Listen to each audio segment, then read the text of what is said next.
Okay, this is my career outlook presentation. I'm doing my presentation on greenhouse management and plant technician positions, although in my paper I changed the plant technician to ecologist. But so I've got more research on the ecologist stuff in there. Okay.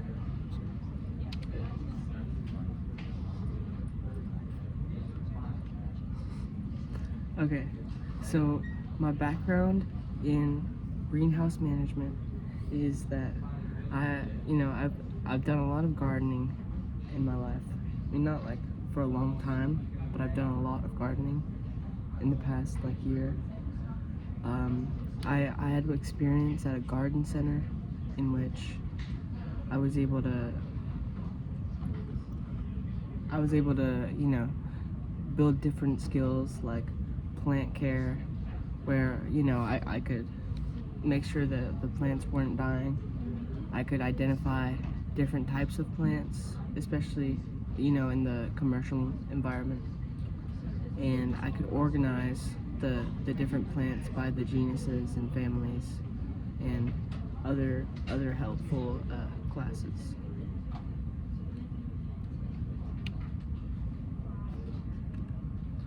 Okay, so education requirements. First off, the most important thing is you're gonna have to demonstrate thorough knowledge in your area of expertise, right? So you're gonna have to show that you really understand how plant, especially diseases with plants work, and how nutrition works, and how they both kind of synergize. Another aspect to the education requirements, of course, is with a lot of times is a GED, but nowadays in the industry, they're requiring less and less GEDs.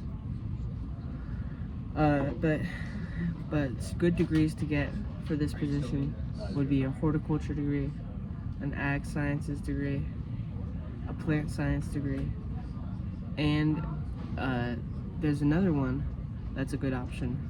You can get it through different programs at different schools and different community centers, but you can take the Master Gardener program, and you'll have the permanent title of Master Gardener.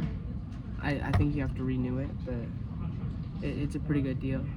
It makes you look pretty good.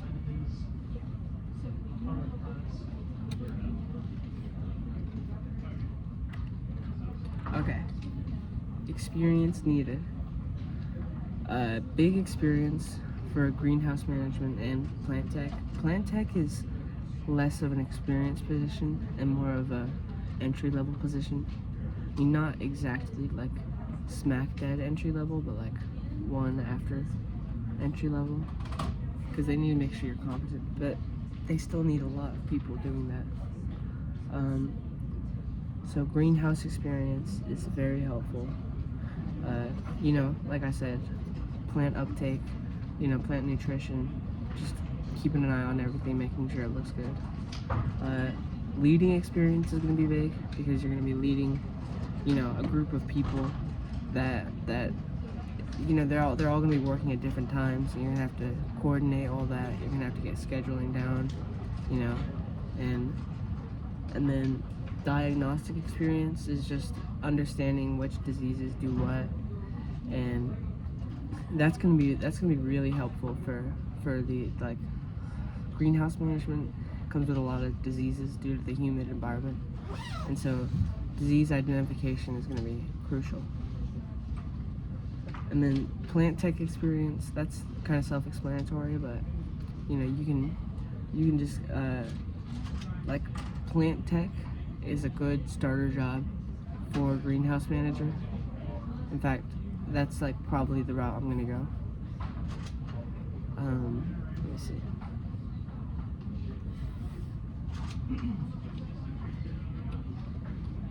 Okay.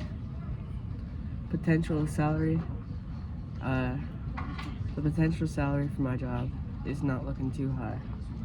It starts at $39,000, which is about 2/3, 66% of the federal average, so that's something.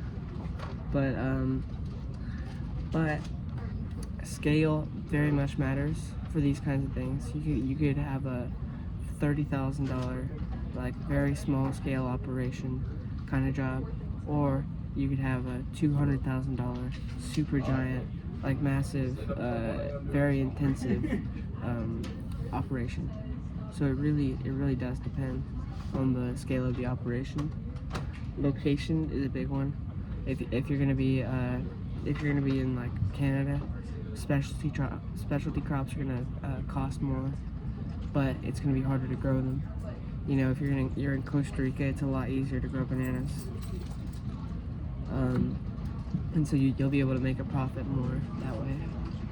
And then specific crop, just like things like, you know, more intensive, profitable crops compared to like wheat, like corn.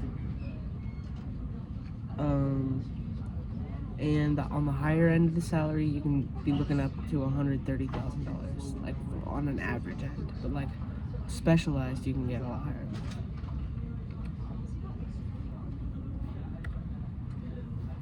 Okay. Day-to-day responsibilities. Number one is going to be seed starting. That's a pretty big one at the beginning of each season. That's going to be, I mean, really all throughout the seasons. But seed starting, it's not too hard. But it's gonna be a skill you're gonna need. Nutrient testing, which is very self-explanatory. Usually the kids like explain how to test the nutrients themselves.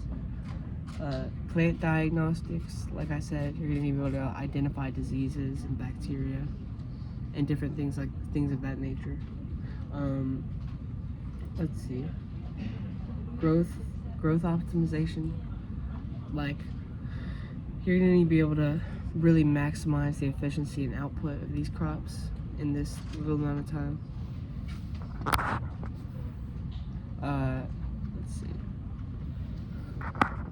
Journaling specifics is going to be a big one, because a lot of people don't understand this, but in agriculture, you really want to keep a log of everything that you've added and taken away and done, so you have like a complete equation of what you've done to the land, and so you know where you stand with the land.